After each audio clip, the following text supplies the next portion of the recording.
Assalamualaikum warahmatullahi wabarakatuh. Ketemu lagi sama gue, Anung, di Persuasi TV. Salam demokrasi, salam kebebasan, merdeka. Kali ini gue pakai backgroundnya tembok nih. Cuman temboknya nggak ada muralnya, jadi nggak ada perlu dihapus-hapus lah ya. Oke, kali ini gue pengen ngobrol-ngobrol sama seorang dokter yang namanya pernah kesebut ya saat Babeh Aldo ingin melakukan gugatan. Wah, gugatan terkait masalah pencemaran nama baik. Tapi sebelum itu, jangan lupa tetap dukung channel ini dengan subscribe, like, dan share tentunya. Dan komentar kalian sangat kami butuhkan untuk memajukan channel ini.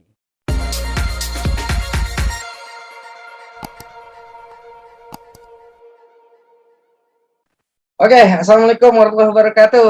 Bib, Waalaikumsalam warahmatullahi wabarakatuh. Ana manggilnya Dokter Maher atau Habib Maher nih enaknya. Terserah Bang Anung aja enaknya yang mana. Terserah. Oke, Ana saya manggil dokter aja lah ya, lebih enak ya. Iya Bang Anung. Ini Dok, kan kemarin kita sempat dengar ada sedikit rame-rame nih Dok. Ah, Ya, terkait laporannya Babe Aldo di Polda Metro Jaya kurang lebih seminggu yang lalu lah ya, gitu kan? iya Yang betul. yang akhirnya menjadi sebuah somasi gitu loh, ya kepada Dokter Maher nih, gitu kan? Dokter Maher terkait terkait apa namanya laporannya kan terkait pencemaran nama baik, ada fitnah Iya. dikatakan di sana, ada hoax di sana katanya gitu kan. Nah, sebetulnya biar juga masyarakat nggak apa namanya nggak bingung nih sebenarnya ada apa sih sebetulnya Dokter Maher dengan Babe Aldo nih. Itu kronologinya gimana dok sebetulnya dok? Ya gini awalnya mungkin terkait karena debat medsos itu kan ya. Debat medsos jadi panjang. Yang pertama terkait saya mencuit pertama waktu yang kalau tidak salah tentang yang apa perbedaan apa eksosom itu bisa dicek enggak dalam 1 kali 24 jam. Iya. Nah itu, nah setelah itu terjadi perdebatan memang. Nah, terus saya mencurahkan isi hati kalau niat saya di sini apa untuk biar Babe Aldo enggak salah jalan atau apa. Soalnya saya sering mengikuti videonya. Banyak hal yang saya setuju, banyak yang enggak setuju. Seperti itu. Hingga akhirnya panjang. Setelah itu, nah di tanggal 17 itu, seperti yang saya akui itu ada kesalahan memang karena saya Twitternya sudah lama memang cuma sebatas silent reader. Jadi karena enggak mengecek, enggak tahu juga gimana Twitter ya masih awam lah di dunia medsos ini. Nah setelah itu ada satu hal yang saya tuduh memang menghapus dan lain-lain, berkata muka dua dan lain-lain. Nah setelah itu memang dari saya yang belum apa kehilafan saya ternyata memang tidak ada dihapus dan memang di Twitter kan tidak bisa menghapusnya itu. Nah sesaat setelah itu saya memang meminta maaf terkait dengan itu. Sudah di apa ya walaupun dibully atau apa sama orang di medsos saya tetap meminta maaf karena menurut saya minta maaf dalam hal yang salah memang saya salah di bidang itu. Di cuitan itu memang salah, ada yang saya tidak membela diri apa-apa. Saya berbesar hati saya meminta maaf karena menurut saya meminta maaf itu bukan sesuatu yang memalukan.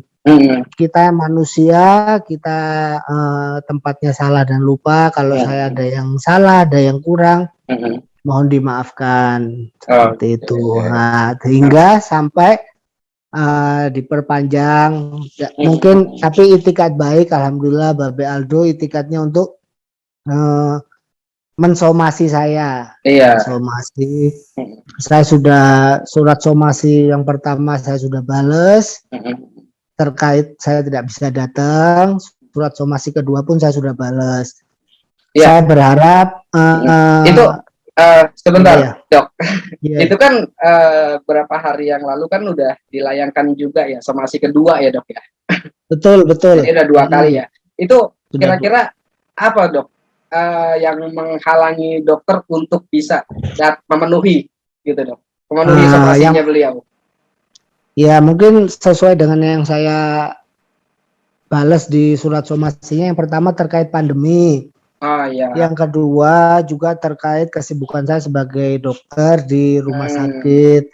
Saya di rumah sakit Islam di Malang itu sekarang lagi fokus ngurusi pandemi. Saya juga sebagai dokter di ruang isolasi.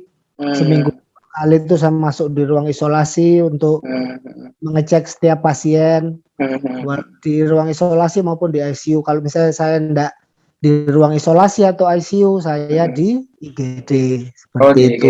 Itu kesibukan saya tiap hari.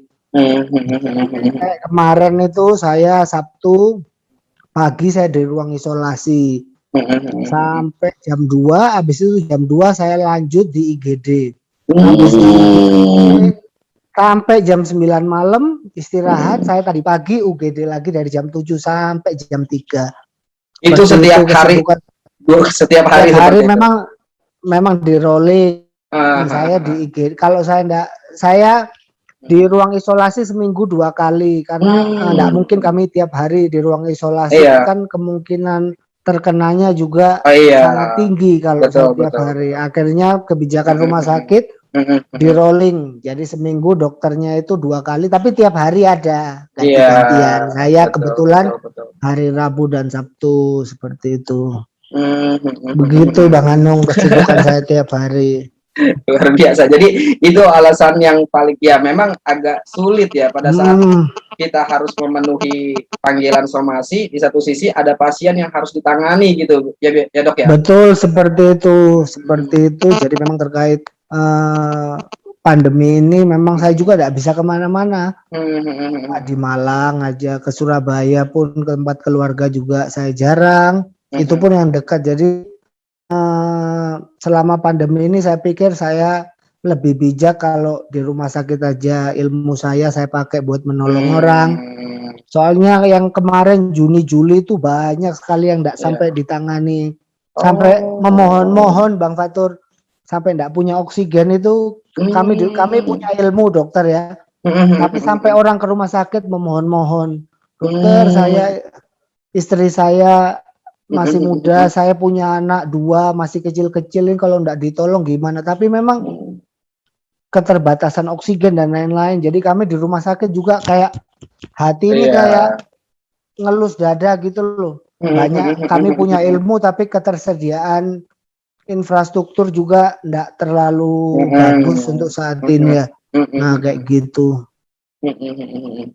Iya, artinya memang konsentrasinya habis untuk di rumah sakit ya, Dok ya. Konsentrasinya di rumah sakit, insyaallah membantu orang. Nah, saya balik lagi nih. Kalau melihat dari isi somasi ya yang disampaikan sama pihak Babe Aldo dan melalui kuasa hukumnya, salah yang saya terima informasinya adalah salah satunya menginginkan debat terbuka ya atau diskusi terbuka gitu ya, Dok ya, kurang lebih ya. Karena kan mungkin kalau saya lihat dari sisi perjuangannya Babe Aldo ini kan selama ini masih mencoba mempertanyakan yang tadi kan seperti audit alat PCR dan lain sebagainya. Mungkin memang masyarakat juga membutuhkan itu sih gitu kan. Terlebih kemarin jujur nih Dok, saya juga kemarin kan dapat video ya gitu kan, ada pekerja di sebuah mall, dia harus dilengkapi surat PCR atau surat antigen. Nah kalau PCR berlaku 2 hari, kalau antigen 1 hari. Antigen 1 hari. Iya, nah artinya ya masih, kalau saya pribadi ya, itu masih ada pertanyaan tuh, PCR kan sama antigen sama-sama buat alat tes kan gitu ya. Betul. Tapi malam ini saya nggak mau nanya itu Dok. Iya, terlalu teknis ya. Iya, saya nggak mau nanya itu. Saya mau nanya ini aja.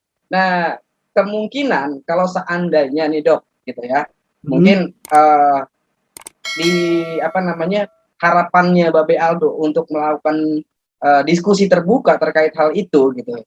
Kira-kira dari Dokter Maher gitu, itu memungkinkan nggak? Mungkin ada waktunya kapan gitu ya? Mungkin yang tidak bisa